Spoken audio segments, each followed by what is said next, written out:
Hello everyone, welcome back to another episode of Tech Tutorial Tuesday, where today we'll be taking a closer look at the Outlook scheduling assistant.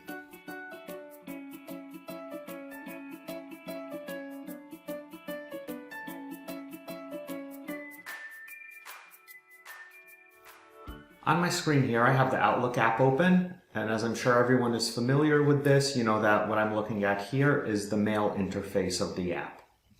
By clicking the little calendar icon in the lower left-hand corner, that takes me to the calendar interface of the app. And here, if you haven't adjusted any settings or any views, you'll see something that looks like this. Your personal calendar with all of your meetings blocked out on here.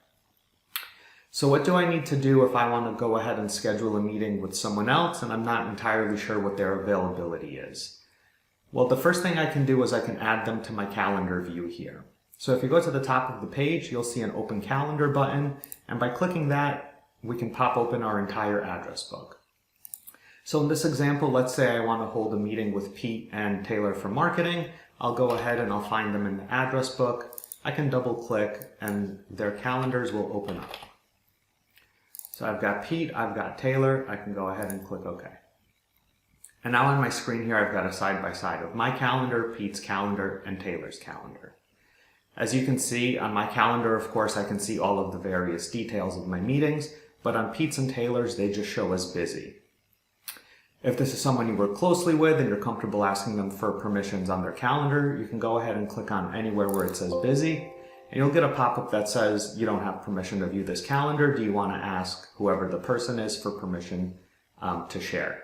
If you click yes here, it'll send an email notification to that person and it'll ask them if they want to share their calendar. If you click no, absolutely nothing happens and you go back to this screen. So for example, if Pete or Taylor accepted my share calendar request, it would look like Matt's looks here. Because he shared his calendar with me, I can see all of the details of this meeting. I can see what it's called, where it is, and who the organizer is. So again, for this example, I want to meet with Pete and Taylor, so I can go to whatever day. Let's call it February 3rd, and I can look across all of the calendars to see when we're all free. So this is doable when it's only 2 or 3 other people in your meeting, but what do you do if you have a meeting with 7, 8, 9, or even more people? Well, you can add all of those people here. And as you can see, the view becomes impossible to read. It would take me forever to go through this and figure out when all of these people are available. So Outlook has a really useful tool built in called Scheduling Assistant.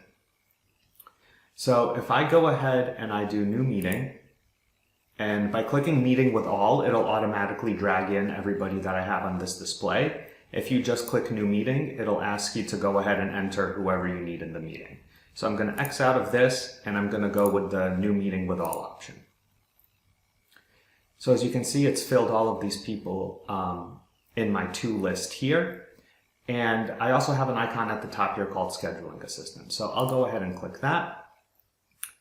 It automatically took me to the week I was looking at. So I think I said I wanted, was it Thursday, February 4th? So here I can see everybody's calendar for that day. And I can see the different blocks that people are booked out for already. So this is already more useful than the view I had on my calendar, but what's even more useful is if I look on the bottom right-hand panel here. So here it'll give me a bunch of suggested times where most or all of the people are available. And when I hit a time that someone's not available, it'll give me a conflict notification. So from 10:30 to 11, I'm not available. It says 1 conflict, my own name here. So I know that's probably not the best time, especially if I need to attend this meeting. I can continue down through the list. If I see 1 to 1:30, 7 conflicts, so clearly that's going to be the worst time. But I can go ahead and find a time like 4:30 to 5 with no conflicts. Just go ahead and click that and it'll automatically populate that time here on my meeting. If I need to add more attendees, of course I can click Add Attendees and find whoever else needs to be in this meeting. But for purposes of scheduling, I found my date, I've got everyone that I needed in this meeting, and using the Scheduling Assistant I was able to see when each individual person has a conflict, and if there is a time, such as 4:30 to 5 p.m., that everyone is available for this meeting. So as far as Scheduling Assistant goes, I'm done looking at it here, so I can click back to appointment, and I can go ahead and type in my subject. I can go ahead and type in my location, and then I can type whatever notes I need in my calendar invite here. And then when that's all set, obviously you just hit send, and you've set up a meeting with no conflicts without having to go through the hassle of asking everyone when they're available and when they're not available. And that's an overview of the Outlook Scheduling Assistant. I hope that makes scheduling your meetings in the future easier, and I look forward to seeing anybody with questions during this week's office hours. Thanks everyone. I'll see you next week with another Tech Tutorial Tuesday.